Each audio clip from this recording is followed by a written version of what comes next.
is by far my favorite reason for being a college coach, to come to alumni groups like this. I had a chance to talk to our president last night and let her know what we're doing. I talked to Coach D this morning. I told him we'd be all here together. I didn't think there'd be this many of you here.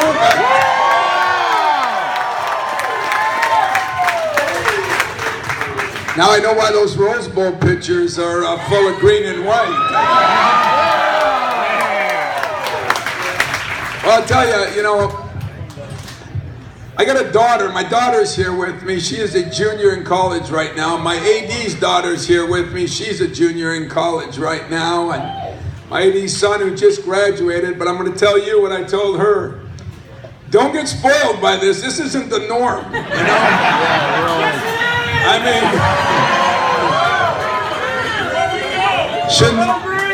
since she's been in college, they won the Rose Bowl, they won the Cotton Bowl. We're going to win a national championship in football.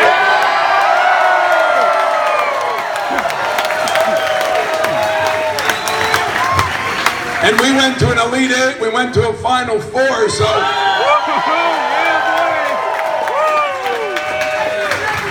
These poor girls think this is the norm. I know some of you have been through some tough times, because I've been there. But I've been...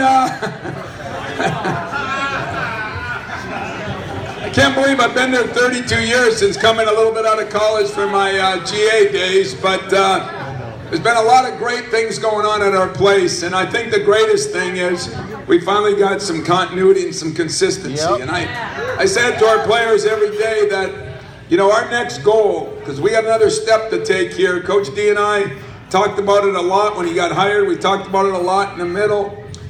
And one of the reasons is to keep consistency. But the consistency has to be consistency of eliteness, not consistency of just greatness. So we want to take another step. To do that, you really need everybody from top to bottom. And I think a lot of you are in business, a lot of you are in big companies. And right now, when I look at our board, when I look at our president, last night she called me, she was at the hockey game. I mean, I don't know if it's an insult or a compliment. I told her she's the best athletic president in the world. When you're president, you're supposed to be all academics, which she is.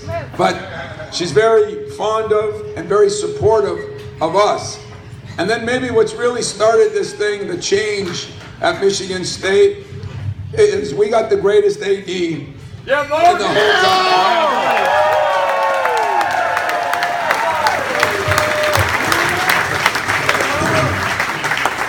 And our AD, his wife is here. Nancy, come on up here with me. Along with Raquel and Mikey and Katie. Come on up here, Katie. Mikey.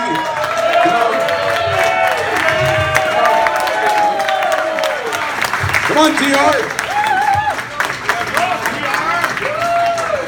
Come on, Raquel. This is your athletic department, basketball AD family. My wife is back home because my son's got to practice and I wasn't going to let him skip it. I can promise you he's pissed off at me. But you know what? It's unbelievable. We have a lot of our parents here. There's a lot of new rules now. The NCAA has kind of dialed it back a little bit. We're able to have Thanksgiving dinner with our guys and our parents, and we have promoted, I think with Luana, but I know for Mark and I, we have promoted the family atmosphere about as good as you can get it. And last week,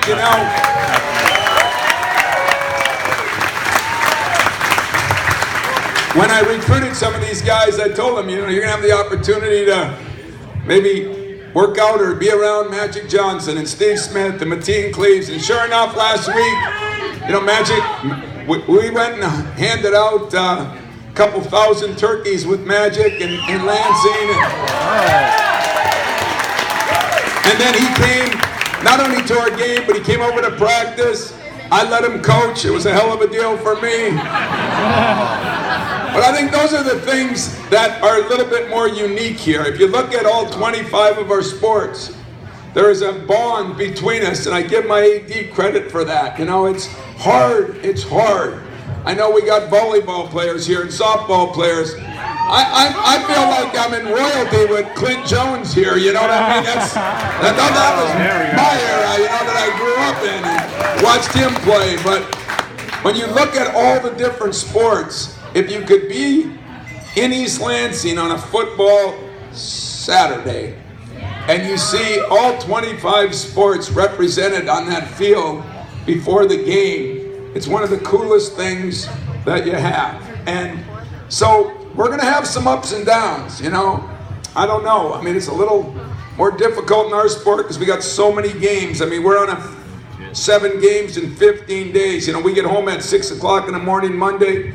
We play Louisville in a big game on Wednesday. So it's been a tough couple of weeks.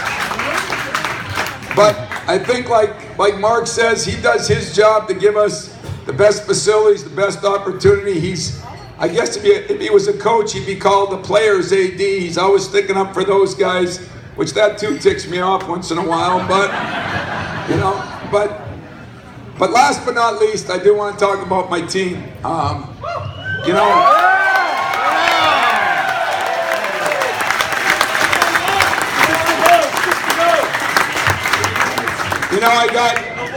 I got a few seniors that you know are up here. Bryn Forbes is one of them. There we go. Kobe Woolman, who Kobe is.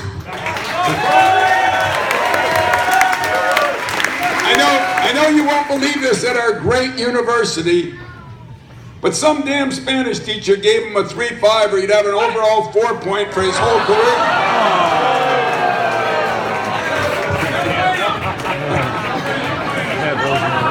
CC.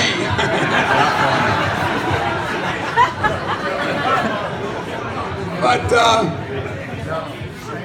you know, he's been a great addition. Brent, of course, is a great shooter. Where are my other ones? Forgetting one. I'm just kidding you. These are the two that have been with me the whole time. But Matt Costello is kind of continually.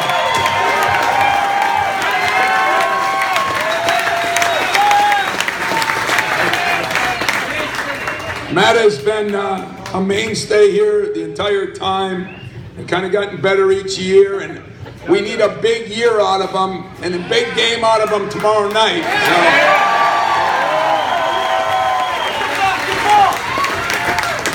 And of course Denzel, which is the neat thing about Denzel.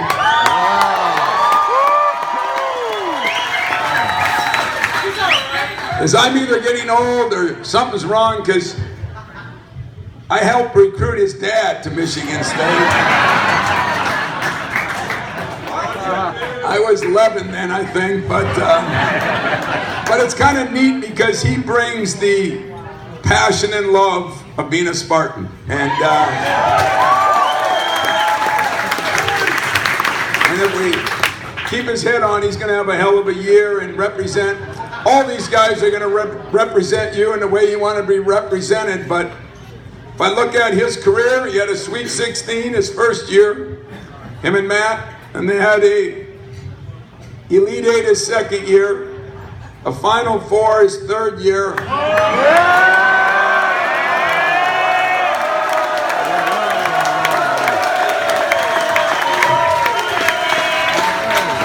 So you probably heard the story that, you know, when Mark Hollis was recruiting D'Antonio, he got me involved, and we flew down to Cincinnati to meet with him after his last game. And Mark and I talked about, you know, doing something special here, you know, trying to win a championship, a national championship in the same year. And I'm not going to put the pressure on me or him. But I might put it on them and those guys.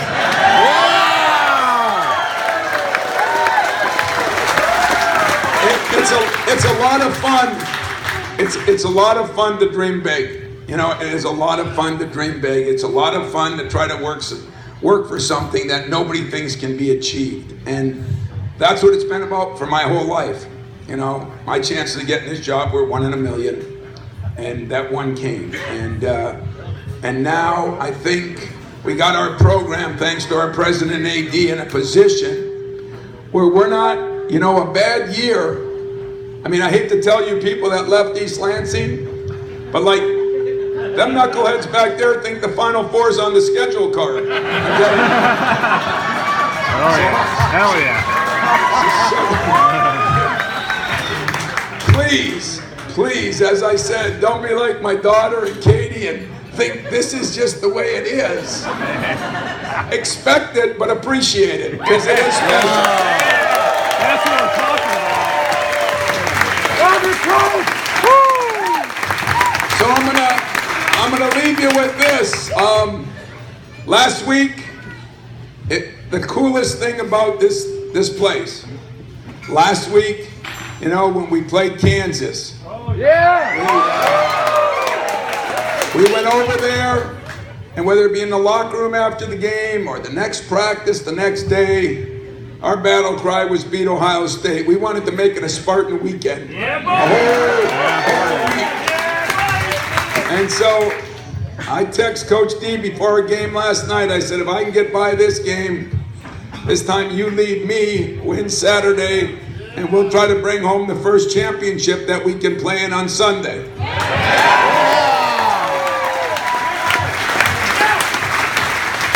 So that's the goal. We're going to take it game by game. They're going to take it game by game. And if they win today, and we can win a couple games, I plan on taking my guys down to the Big Ten Tournament Championship game. And I'm a little, being the football fan I am, I'm a little ticked off that our schedule, we play on the 2nd. So